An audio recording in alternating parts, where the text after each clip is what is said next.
Hello and welcome. Today we're going to cover a quick tutorial on using Cura to get your first prints going. It's pretty simple to use, it's free to download, and doesn't take very long at all, as y'all showed in this simple video. We're going to type Cura into Google, find the site Ultimaker Cura. We're at the site ultimaker.com.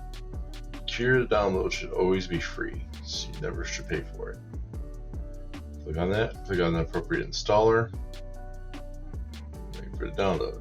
Installation is pretty simple, so once you get installed and opened, we're in the program. First, we're going to make sure we have our printer set. We have a non-Ultimaker printer, non-networked printer. Those are network printers, so we're going to use that one. We're going down lower where it says non-network printer. We're going to click on that.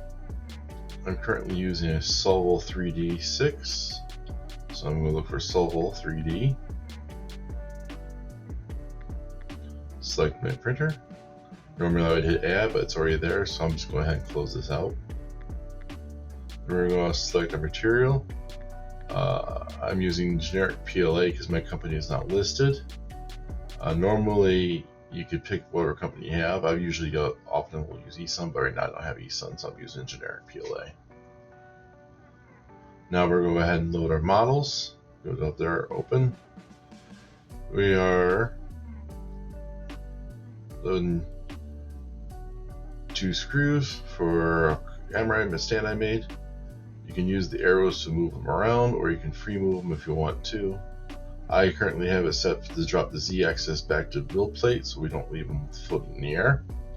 Then you can also adjust the rotation. I had originally printed these standing up, but because of the layering, they created a weak spot within the screw and they separated. So what I'm going to do, I'm going to lay it back down to print it so I don't have that weak spot again. Yeah, you can rotate it more different directions. Like that. Now you also, if you select the model,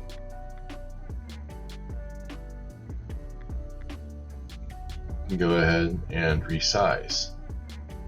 Normally it's at 100%. That's what I want it at, but I can show you. You can go ahead and grab one of them. You can pull it in and out. Whatever size it is. Again, since I want it at 100%, I'm going to type it back 100%. I have it set to uniform scaling so they all stay consistent. Now I also want to print multiples of these, each one of these. So I'm going to click multiple. I'm going to 2 more, so for a total of 3. So I'm going to 2, and it automatically creates 2 more. And I'm going to do 2 more of that as well. And I click OK. Now a little bit spread across the plate. You can go ahead and hit arrange models. If you don't like the arrangement, you can always rearrange them as you want. And again, if you hit arrange again, it's basically going to give you the same thing. If you do the arrange again, it's the same thing and disappear it. So that's what you got there. What we're looking here is we notice that part of the material is sticking off the build plate, so that means we do want to add supports to this. So we're going to click that, add supports. They have 2 types of supports, normal and tree. I'm just going to leave it on normal. Then we also have a adhesion.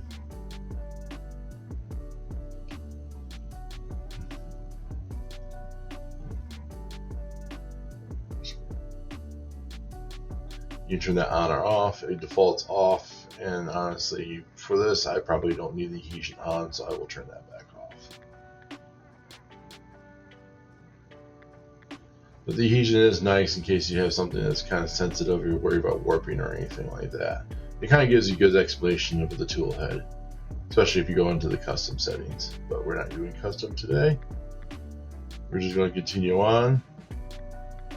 Now we're ready to go ahead and start our slice. We just hit the button that says slice. It tells you how long it's going to print, your preview.